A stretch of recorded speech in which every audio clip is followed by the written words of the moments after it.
Imaginez votre bras droit complètement paralysé. Pas facile pour vivre au quotidien. Malheureusement, c'est ce qui peut arriver lorsque le cerveau est endommagé après un accident vasculaire cérébral ou AVC. Je suis médecin et j'aide ces patients paralysés à rebouger leurs bras avec de la rééducation spécifique pour réveiller le cerveau abîmé. On cherche encore les techniques les plus efficaces possibles.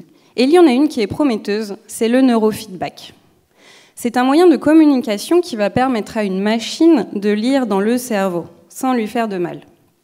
Avec des capteurs sur la tête, on va enregistrer l'activité électrique naturelle du patient et la lui renvoyer en direct pour qu'il puisse en prendre connaissance, la moduler et l'améliorer. Alors, je vous explique. On demande au patient d'imaginer bouger sa main. S'il le fait bien, il peut activer son cerveau, même s'il est paralysé. Mieux il imagine, et plus il active. Et en fonction de la mesure de la machine, le patient reçoit une récompense, un feedback qui va lui servir d'informateur. Ça peut être une main représentée sur un écran devant lui qui va faire des mouvements en temps réel corrélés à son propre niveau d'activation cérébrale. Apprendre à bien activer son cerveau, ce n'est pas si facile que ça.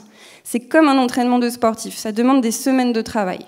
Le feedback, c'est le coach qui corrige et motive pendant l'entraînement. Mais si le coach est un peu mou et imprécis, le patient ne va pas bien progresser. C'est là que j'interviens. Mon travail, c'est d'améliorer le système existant en optimisant le feedback, le coach, pour qu'il soit plus efficace. Pendant ma thèse, j'ai donc cherché des nouveaux coachs. J'ai développé avec des ingénieurs une plateforme de stimulation visuelle, en affichant des mains sur un écran, et sensorielle, en utilisant des vibrations sur la peau. Et j'ai évalué chez 80 sujets, avec et sans AVC, ce qu'ils ressentaient pendant les stimulations et leur niveau d'activation cérébrale.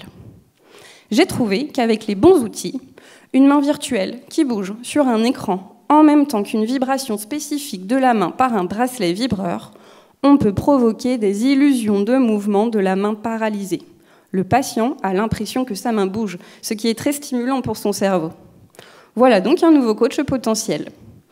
Prochaine étape, réaliser un entraînement en neurofeedback chez ces patients avec ce nouveau coach pour en évaluer l'efficacité. Cette étude est en cours de réalisation. L'objectif reste d'aider ces patients à réorganiser leur cerveau abîmé pour récupérer du mouvement. Alors tout ce travail demande beaucoup de temps et des compétences très diverses, médicales, neurosciences, informatique, ingénierie, traitement du signal, graphisme et encore bien d'autres. Et vous aussi, vous pouvez essayer plus simplement. Fermez les yeux, imaginez faire des mouvements et laissez-vous porter.